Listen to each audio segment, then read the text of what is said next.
You know that moment when your whole life just stops? For me, it was my son's voice.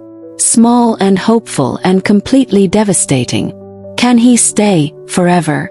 I was holding a fork. Davidson was reaching for water. And Wendy, my beautiful broken-hearted 7-year-old, was asking a man he'd known for less than an hour to become permanent. Because I don't want him to leave like Dad did. That's how dinner went. Welcome back and thank you for choosing to spend your time here with us at Tales. Your presence means everything, and we promise this story will stay with you long after it ends. If you believe in stories that change perspectives, hit that subscribe button and drop a comment telling us where you're watching from. Let's build this community together. Now let's get into the story. Let me tell you how I got here. How a woman who built $1 billion company from nothing ended up speechless at her own kitchen table, watching her entire carefully constructed world fall apart over lasagna. Started 3 years ago.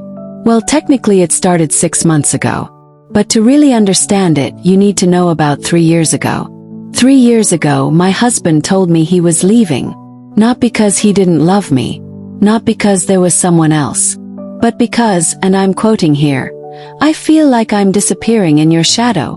My success. My career. The fact that I was the one making the money, making the decisions, making headlines. It was too much for him. So he left. And Wendy asked every night for 6 months. When's Daddy coming home? I didn't have an answer. Still don't really. How do you explain to a 4-year-old that sometimes people just leave? That love doesn't always mean staying. Eventually he stopped asking. And I stopped dating. Built walls thick enough that no one could get close enough to hurt us again. My company. My son. That was my world. I've controlled. Protected. Until some guy spilled coffee all over me. No. Not exactly a fairy tale beginning. But Davidson Andrew, high school history teacher, jazz enthusiast, owner of the world's most beat-up Honda. He didn't know who I was. Didn't Google me. Didn't recognize my face from Forbes or TechCrunch. He just thought I looked like I needed to laugh. And somehow I did. For 3 months I kept him at a distance. Coffee during school hours. Dinner in restaurants where no one from my world would see us. I told myself I was being smart. Being careful. Protecting Wendy from getting attached to someone who might leave. But really, I was protecting myself. Because if I introduced them, if I let Davidson into the real part of my life, it would mean something. It would mean I was hoping again. Risking again. And I wasn't sure I could survive another loss. But Wendy had other ideas. Turns out my 7-year-old had been keeping secrets. Watching. Waiting. Making decisions of his own. And when I finally invited Davidson to dinner, thinking I was in control of how this would go, well, you already know what happened. Can he stay forever? 4 words that changed everything. Let me tell you what happened next. 6 months before that dinner, I was sitting in a coffee shop on 5th Street. One of those rare Tuesday mornings when my calendar had a single blessed hour of white space.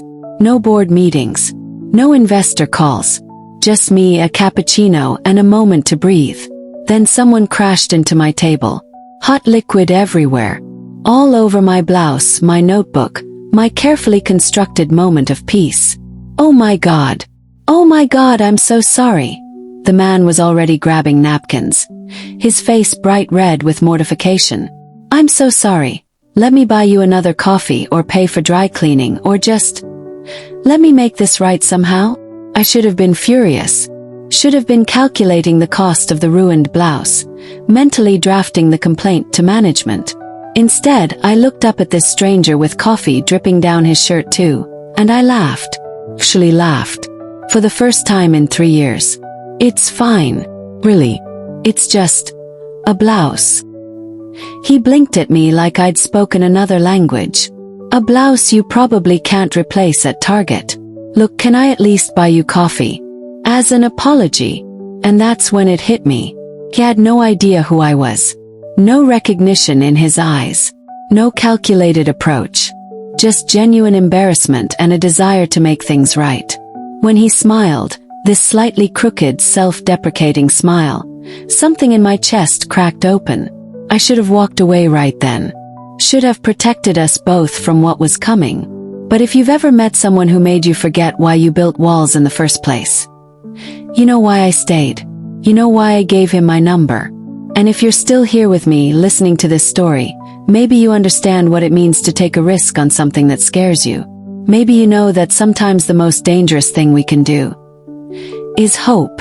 I gave him my number. And for 3 months, I kept him a secret from the person who mattered most. For 3 months, I dated Davidson in the shadows. Coffee during Wendy's school hours. Dinners across town where no one from my world would recognize us. Quick kisses in parking lots before I drove home alone. He asked questions I wouldn't answer. Asterisk, why can't I pick you up? Why won't you tell me where you work? Asterisk, I deflected, made excuses, changed the subject with a smile that didn't quite reach my eyes.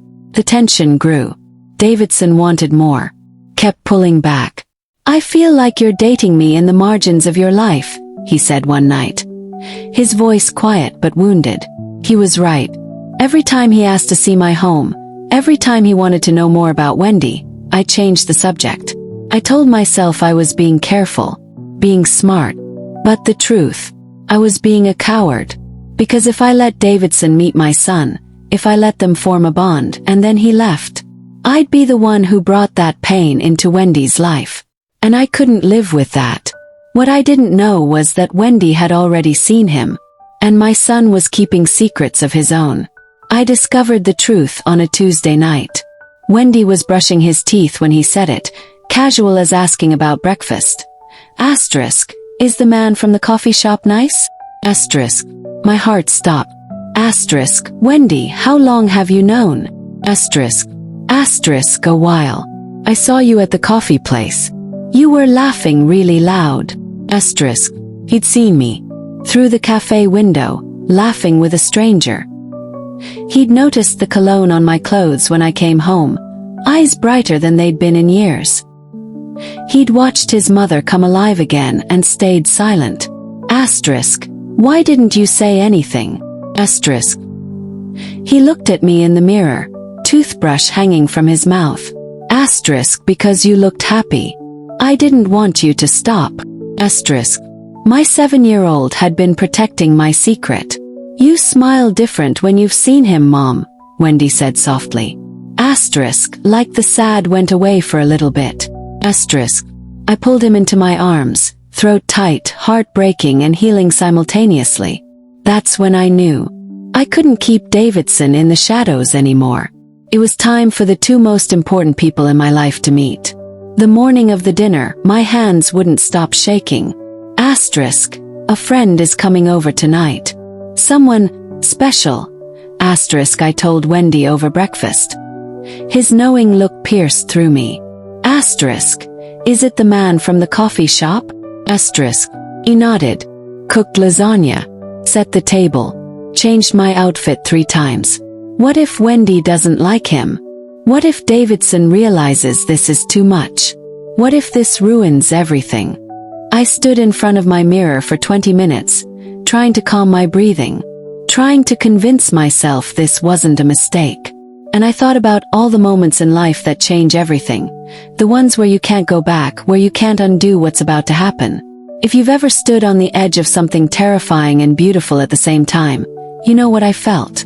You know why I'm telling you this story. 'Cause maybe you need to hear that taking the risk is worth it, even when you're scared, even when everything in you wants to run.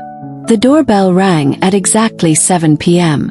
I took a deep breath, opened the door. Davidson stood there with flowers in one hand, and something else in the other. Opened the door. And what Davidson held in his other hand would change everything. Flowers for me. And for Wendy. A worn, well-loved copy of The Amazing Spider-Man. Davidson crouched to Wendy's level. Asterisk, your mom mentioned you like superheroes. This was mine when I was your age. Asterisk. Wendy's hands trembled as he took it. No one had given him something that mattered since his dad left. Asterisk, you're giving me yours. Asterisk, Wendy whispered. Asterisk, yeah, buddy. The best stories are meant to be shared. Asterisk, Watching Davidson hand that comic book to Wendy, watching my son's face light up in a way it hadn't in years, I felt something crack open inside me. Not breaking, opening. Like a door I'd kept locked was finally letting in light. And I realized, this man understood my son in a way I'd been too afraid to hope anyone would. We moved to the kitchen. Dinner began. Lasagna, garlic bread, light conversation. Davidson helped set the table without being asked. He told a terrible knock-knock joke that made Wendy laugh so hard milk nearly came out his nose. I felt something building. Something I couldn't name. But then Wendy looked between us. And I saw it in his eyes. The question he was about to ask. The one I wasn't ready to answer. Asterisk, can he stay? Forever? Asterisk. Wendy's small voice cut through the dinner table chatter like a blade. Silence. The kind that suffocates. My fork froze mid-air. Davidson's hand stopped mid-reach for water. Wendy's eyes locked on Davidson, waiting, trusting. Wendy, sweetheart. Asterisk, I mean it, Mom. Can he? Because I don't want him to leave like Dad did. Asterisk. The room tilted. Davidson's face went pale. He hadn't known the full story. My body went cold. Asterisk, Dad said he loved us. And then he left. Asterisk, Wendy continued, tears streaming now. Asterisk, so if you're going to leave too, can you just do it now? Before Mom gets sad again. Asterisk. Everything I'd been trying to avoid, every nightmare scenario I'd played out in my head for 3 months, was happening. Right there. At my kitchen table. Over lasagna and garlic bread, and a question so innocent and so devastating that I couldn't breathe. My son had just asked a man he barely knew to stay forever. Because I'd taught him that people leave. And now he was begging this one not to. Asterisk. Wendy, go to your room. Asterisk. But Mom. Asterisk now. Asterisk. Wendy ran upstairs. His door slammed. And I was left standing there with the man I'd been trying not to love. And nowhere left to hide. Grace and Davidson stood alone in the kitchen. The silence between them was heavy and terrible. Grace. Asterisk, don't. Just, don't. Asterisk. Asterisk, he's scared. And so are you. Asterisk. You don't know anything about. Asterisk. I know you've been keeping me away from the most important part of your life for 3 months. I know you won't let me pick you up here, won't let me stay past midnight. I know you're terrified. And I know why. Asterisk. My breath hitched. Asterisk. Then why are you still here?